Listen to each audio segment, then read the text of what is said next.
Hey everyone, and welcome to Almost Cancelled. I'm Peter, that is Connor, and we are going to talk about Blood Drive Season 1, Episode 3. It's called Steel City Nightfall. Full spoilers for the episode as always. So, this didn't... I was under the impression after the end of the last episode that they were going to make a detour to get to the insane asylum that our sister had been put in. That's really what it sounded like. That's what it sounded like at the end of the last... Apparently that's not something... That must be a further drive down the line. Like another... Yeah, if I didn't know better, I'd assume this was out of order. Yeah. Instead, for some reason, they're almost last place again. It's almost getting kind of silly that they're always... Like, Yeah, they're a bit shit, this, aren't they? yeah, are they always going to be just like safely beating the other last person and just being second last? Like, is that going to happen every time? But basically, in this one, they break down because they get a tire, a flat tire, and then they have to go through a shortcut through an abandoned city, Steel City, which she doesn't want to go in. Grace doesn't want to go in there because apparently the military set in the army and no one came out alive. So it's just been this off zone ever since the scar appeared. This has been like an off zone we're not allowed to go to, but they have to go through anyway. Which it does do this kind of like 50-50 thing where it's like, all right, I think that's kind of cool, but you're hyping it up so much that it's so dangerous that it's kind of just kind of It's cheap. inevitably going to feel let down. Yeah, that they get through it in one episode. Like, see if this was like an arc, like in the middle. This was like 4 episodes of them trying to get out of Steel City, and they sold it as if, oh, this is that dangerous. But instead, it's like, oh no, they get through it in one episode, and it's not that big a deal. It's the Ultimately. sort of thing that I'd have liked to have, just heard about before. Yeah, that'd work.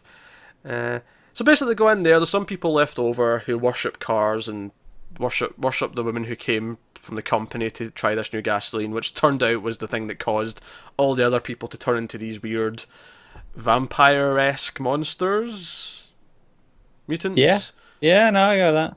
I don't think they drink blood or anything, but the fact that light hurts them is kind of vampire. Yeah, and the image of the eyes is kind of still in with it. Yeah, it's kind of that idea. Plus, they did drink the gasoline, so Yeah, they drink gas, not blood. They drink gas. yeah. But given that our car's the blood is a substitute for gas, it kind of lines up still. In a funny kind of way. Amusingly though, because they're drinking gas, their blood is equally useful to the. It's almost like nitrous. That's what they kind of portray it as. They get a green flame coming out the exhaust when they fuel the cars with it.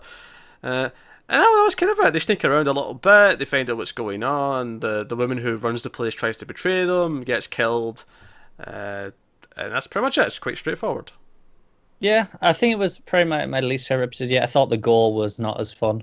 Nah, There wasn't really much in it. I liked the one moment where she like popped the hood and she turned on the lights and they all exploded into the engine. That was kind of a fun little moment. Much more interesting, I think, was the subplots in this episode. I agree. Because we had Slink in a very meta subplot where he's on the phone to like the executives to tell them about how to run his show, and they've got notes for him. And like the one that stood out to me as being particularly sort of meta was like, oh, we should have a more tender moment between Grace and Arthur, and at the start, so we care about them feeling for each other. I was like, well, they already screwed in the first race. What more do you want? Yeah. Like it was a very meta commentary on what you typically would do in a TV show. It was, and it was referencing events that were happening right now. So they were still obviously watching the live feed. Yeah. But it still felt very, narrating it from the outside. Yeah, it was really weird meta, but it was kind of fun in that sense. It was. Christopher's plot was a little bit weird because it was just 2 scenes, and it basically just all amounted to, oh, he's still being like conditioned and probed to do what they want him to, and it's just 2 scenes. The second one, he sees footage of Arthur having sex with Grace to try and put doubt in his head that he's not his loyal or his friend. It's not his close friend anymore. He's got a new partner. He doesn't care about him anymore, kind of idea. But that was kind of it. I liked when he said what she wanted to hear. She got him again anyway. Yeah, she's electrocuting him. Yeah, she's shocking him. Yeah. She's like, yeah, but I know you just said that because I want to hear it. So until you mean it. Yeah, pretty much. Probably the most fun subplot though is actually the married couple who are in the blood drive, Cliff and Dommy, who we find out they're actually long-time serial killers, and they killed the bellhop on their honeymoon. They're in a bit of a weird place in their marriage, but the spark is kind of gone, and killing for them seems to be the substitute for sex. I mean, they probably do that as well, but that's the killing seems to go hand in hand with it. To the point where they drive by the married couple, and she starts to like, why don't we ever do this anymore? And she's not talking about the sex; she's talking about the killing. So let's kill them. Let's do it. And yeah, it's kind of a fun little thing. It is. I do like how it's building these other characters. Just little bits here and there. I'm getting a sense of these other. They are very much big characters. I'm getting a sense of them. Yeah, what I like about them is that they look like a pretty typical middle-aged couple, but they're secretly serial killers. I mean, they're not even that secretly. Oh, yeah, I was going to say, not that secretly. But they're dressed. He looks like a sort of typical middle-aged man with his shirt and... That's it. Compared to the others, where immediately you look at them and go, no, he's got a thing. Yeah, like Clown Dick, or whatever he was called. Like, he's like a... It's almost like a wrestling kind of like persona. Like he's got this character and a costume, but Cliff and Dommy are just Cliff and Dommy. They're just these normal people. I think it's interesting how they kind of parallel, Grace and Arthur in the sense that they're kind of just normal people. Like they're the ones with the most normal names. Mm-hmm. They've got the most normal clothes. They kind of just look like they're almost just further down the journey. Perhaps. That's not to say that I think Grace and Arthur are going to start bonding over violence. Not yet. Give it time. You think Arthur's going to come round to the violence? I think he'll get hooked.